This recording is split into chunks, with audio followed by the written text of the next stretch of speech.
story of Spec Ops: The Line is the story of three soldiers. You play as Captain Martin Walker, leader of a Delta Recon squad who's sent into Dubai after the city's been ravaged by these cataclysmic sandstorms. You're looking for Colonel John Conrad, the commander of the Damned 33rd, who went in to help evacuate the city. As they were evacuating, this massive sandstorm hit and everyone in the city was believed dead. 6 months later, a mysterious kind of broken radio signal is picked up coming out of Dubai, and so you're sent in to see if there are any survivors left. Conrad's still alive. I think he is. I know he'd agree with me. Tracks end here. Guess this is the nest. Walker is a bit of a mystery. This is a commander, a professional soldier.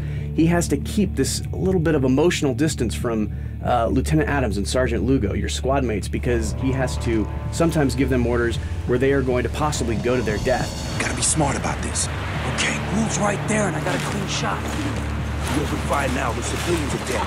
That means nothing to you. Lieutenant Adams is Walker's second in command. He is also the demolition expert and the heavy gunner for your squad. Sergeant Lugo, on the other hand, is a rookie. This is his first mission as a Delta operator. The relationship between him and Walker and him and Adams is going to be very different and evolve differently throughout the game. Christ. These soldiers were massacred. Nah. Look how they're lined up. This was an execution. Colonel John Conrad is, in many ways, this larger-than-life soldier.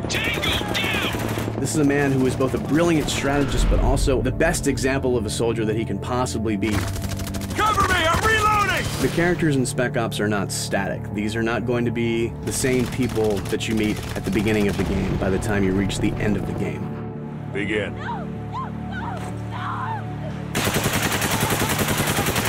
What happens to them and what happens to you is similar to what has happened to Dubai. The sandstorm has stripped away everything that they thought they were to who they really are. We're gonna keep at this until you tell me what I want to know. The moral choices in Spec Ops are different from what players have come to expect out of a video game. They are not between A or good, B or bad. These choices are about holding a mirror up to yourself.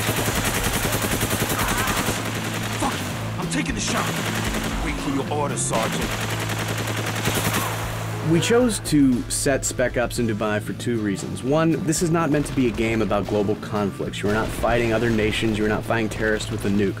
So we didn't want people to be thinking about any conflicts that are currently happening or maybe have happened in the recent past. RPG, second floor! Also, Dubai is a metaphor in a lot of ways for what the player and the characters are experiencing. This is a city where there should not have been a city, but men with money and power just came in and said, I'm going to build whatever I want. And then the sandstorms came, the desert retook it, and nature said, no, just because you want to do this does not mean it can happen, does not mean it should happen. The CIA doesn't start where it can't finish. Well, now's the time to prove it, because I'm not telling you shit.